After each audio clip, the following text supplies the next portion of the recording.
We're back in the world of Murim Online, where our resident psychopath is about to find out that being at the bottom of the food chain is just an invitation to start hunting. We open on the grime-stained floor of a stable, where a rusted pitchfork is dragged through the dirt. The air is thick and heavy, punctuated by the rhythmic, wet snorting of a horse. This is the life of the new Sasam, a life of filth and labor.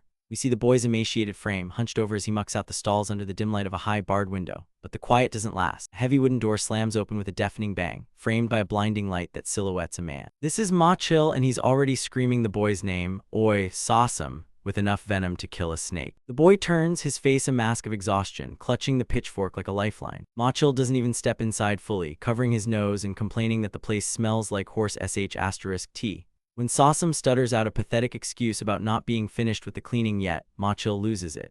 Without a second thought, he launches a backhand that catches the boy right across the jaw. You can practically hear the skin split and the bone rattle as Sasam's head snaps back, his wide, terrified eyes reflecting a life of constant, casual brutality. Machil isn't done. He lunges forward, grabbing the boy by his messy black hair, pulling his face inches from his own. He sneers, reminding the stuttering orphan that the Danri clan only feeds him out of charity. He growls that Sasam is nothing but a slave, a tool to be used and discarded. As he looms over the boy, Machil's eyes glow with a sadistic authority, while Sasam stares back with a hollow, dark gaze that looks more like an abyss than a human eye. The scene shifts to the clan's armory, where a mountain of jagged, cold steel sits in a pile. We see the back of a massive man Dongo as he speaks with an old blacksmith. The old man is worried. Machil is off drinking at the Phoenix Tavern, leaving the heavy lifting to the others. Dongo just laughs, his face a grotesque mask of arrogance. He looks down at the shivering Sasam standing beside him and declares that they don't need Machil because they have a perfectly good horse right here. Before Sasam can even process the insult, Dongo's massive fist becomes a blur. It smashes into the boy's face with the force of a falling boulder, sending him spiraling into the dirt. Dust kicks up around the boy's crumpled body as he hacks and coughs, his lungs burning. Dongo doesn't show a shred of pity. He looks down with glowing red eyes, his face twisted into a demonic grin, commanding the insect to get up and start moving the weapons immediately. The big man then claps his hands together, suddenly remembering he has plans at the tavern too. He walks away, waving a dismissive hand over his shoulder, laughing about how their little brother Sasam will have to do all the heavy lifting today. We're left with a shot of the boy lying in the dirt,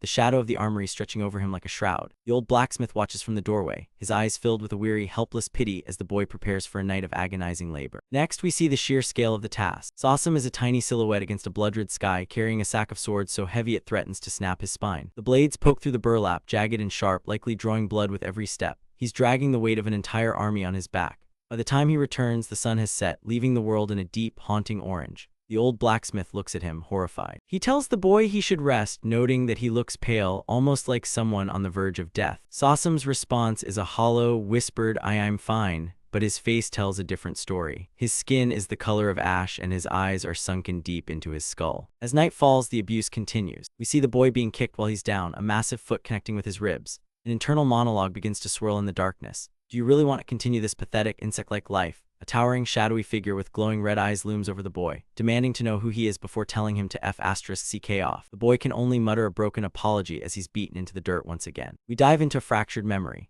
We see the boy being launched through the air by a devastating blow. The text asks, when and where did it all go wrong? Was it when his family died in a typhoon? Was it when he knocked on the Danri family gates just to survive? We see a vision of a sword slash, a spray of blood, and the crushing realization that perhaps he was just born into a world that never wanted him. The original Sasam's final thoughts are a desperate, fading plea. Save. As his consciousness disappears into a black void, suddenly the boy's eyes snap open. He's back in the stable, clutching his chest in agony. The realization hits him. Sasam wasn't just a name, it was the identity of the kid who was literally beat to death in this very spot.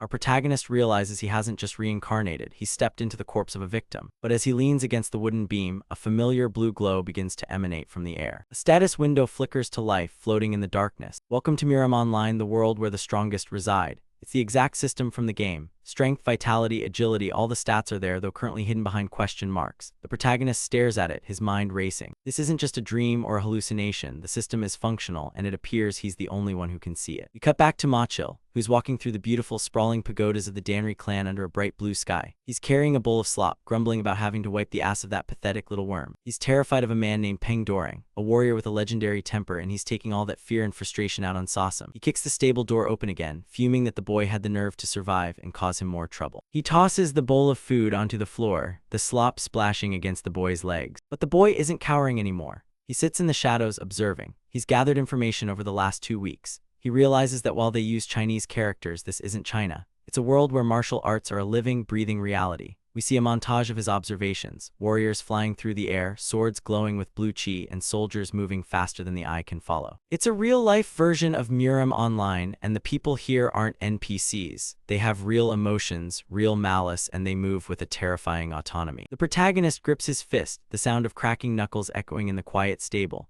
He asks himself the ultimate question: am I a human or a player? Machil interrupts his thoughts, leaning over him with a disgusting, toothy grin. He mocks Sasam for living the good life while others got punished because of him. He calls the boy a son of a bitch and leans in close, his shadow swallowing the boy whole. Sasam doesn't say a word. He just picks up the bowl and begins to chug the slop, his eyes fixed on Machil.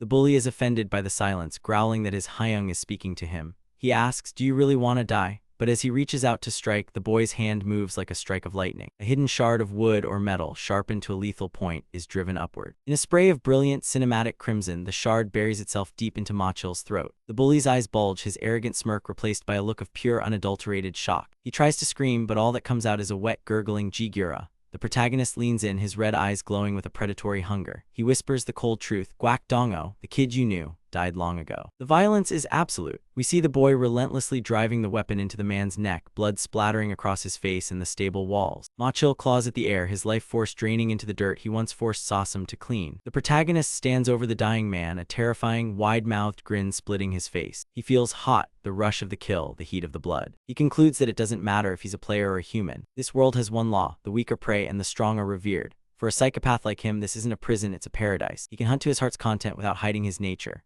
We see a vision of a massive spectral blue wolf howling at the moon, symbolizing the monster that has just been unleashed. The protagonist wipes the blood from his mouth, looking up at the giant moon with a look of pure, insane joy. As soon as this body recovers, the hunt continues. Welcome to the